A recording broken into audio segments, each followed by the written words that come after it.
तो कोई एक जज नहीं, दो जज नहीं, तीन जज नहीं, इस्लामाबाद हाई कोर्ट के 6 जज साहिबान उस प्रेशर से मुतासर हुए हैं। इसलिए लोअर जुडिशरी थ्रू आउट मुतासर होती रही है उस प्रेशर से, उस इंटरफेरेंस से। यही वो वर्शन है जो हम आपको बताते रहे हैं कि 5 दिनों में 3 कन्विक्शनें करवाई गई थी, 14-14 घंटे हेयरिंग हो चुकी थी। एक जज साहब ने कहा था मुझे नहीं पता मेरे बच्चे कहां हैं। एक जज साहब ने यह कहा था कि मेरे बेटे का वलीमा पोस्टपोन करवाया गया है। इस किस्म की जजमेंटें दी गई हैं।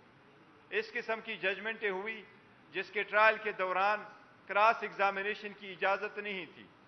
ऐसी कन्विक्शनें करवाई गई जिसमें एविडेंस प्रोड्यूस करने का हक नहीं दिया गया।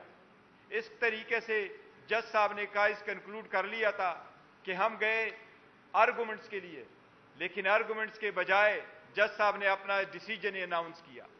इसी तरीके से डिसीजन दिए गए कि अभी ऑर्डर अनाउंस नहीं हुआ था, सर्टिफाइड कॉपी नहीं मिली थी, और खान साहब को अरेस्ट करके घर के दरवाजे तोड़ करके उनको अडियाला जेल पहुंचाना शुरू हो गया था। ये सारी जजमेंटें ऐसी हैं जो इतनी प्रेशर में दी गई हैं। ये एक पूरी फिनोमेना हुआ है। हम इसलिए मुतालिबा करते हैं बाज़ाब्ता तौर पे। इसके तनाजुर में कंटेंट्स आप लोगों ने पढ़े हैं कि सबसे पहले हम ये कहते हैं कि जजेस की तहफ़्फ़ुज़ को यकीनी बनाया जाए। जिन जज साहिबान ने लेटर लिखा है, सबसे पहले उन जज साहिबान, उनकी फैमिली मेंबर्स का तहफ़्फ़ुज़ यकीनी बनाया जाए। ऐसा ना हो कि कमिश्नर रावलपिंडी की तरफ इनके भी फैमिली मेंबर्स कहीं किसी को नजर ना आए। हम साथ मुतालिबा करते हैं कि इसकी डीप इंक्वायरी फौरन इनिशिएट की जाए और जुडिशल कमीशन के थ्रू इसकी इंक्वायरी हो। हम एक सियासी मसले को नहीं, बल्कि फर्स्ट टाइम पाकिस्तान की हिस्ट्री में आपके सामने हम एक कानूनी और आईनी और एक मैटर ऑफ ग्रेट कंसर्न जिसके साथ अवाम की बुनियादी हकूक़ के तहफ़्फ़ुज़ डायरेक्टली इन्वॉल्व है, उस मसले को आपके सामने अपने अंदाज में रखते हैं। आपको अंदाज़ा हुआ होगा कि हमारा इशारा उस लेटर की तरफ है जो लेटर इस्लामाबाद हाई कोर्ट के 6 जज साहिबान ने सुप्रीम जुडिशल काउंसिल को लिखा है। उस सुप्रीम जुडिशल काउंसिल में सुप्रीम कोर्ट के 2 सीनियर जजेस including chief justice, Islamabad high court का चीफ जस्टिस और 2 जज साहिबान जो चीफ जस्टिस साहिबान है वो शामिल है।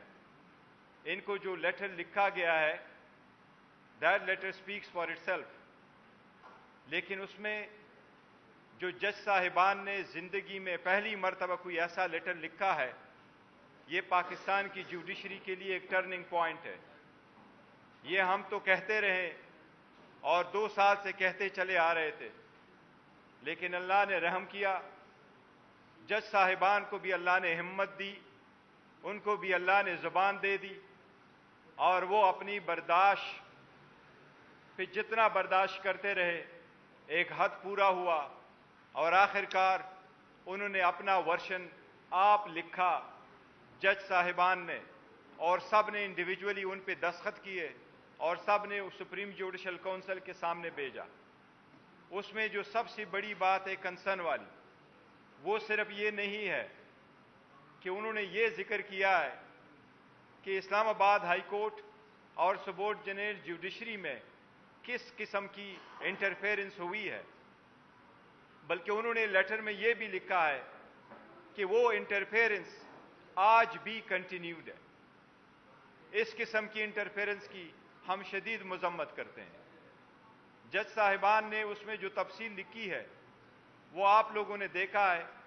जिस तरीके से उन्होंने जिक्र किया है इंडिविजुअल हर एक जज के साथ जो ज्यादती हुई है, जिस तरीके से प्रेशर में लाया गया है, और उस प्रेशर में लाने का और उनको एक ख़ास तरीके से इंटरफेरेंस करने का एक ही मकसद था, और वो मकसद वही है जो जज साहिबान ने अपने लेटर में लिखा है।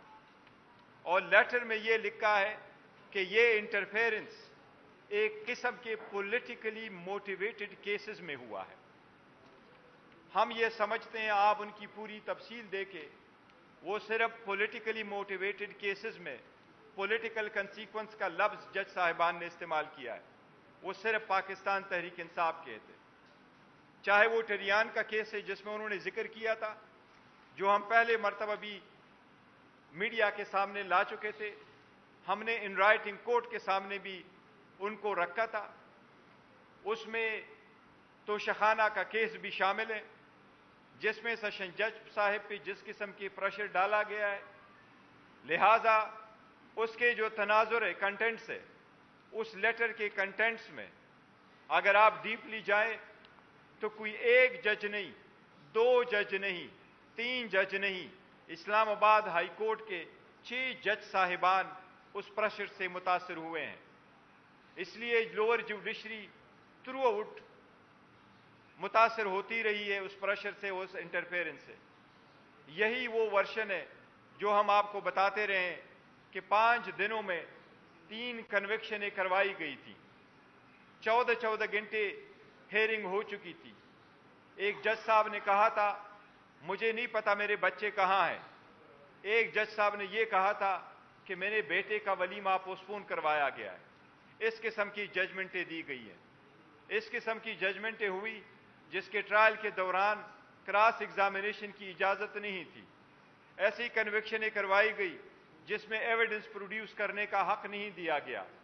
इस तरीके से जज साहब ने काइज कंक्लूड कर लिया था कि हम गए आर्गुमेंट्स के लिए, लेकिन आर्गुमेंट्स के बजाय जज साहब ने अपना डिसीजन अनाउंस किया।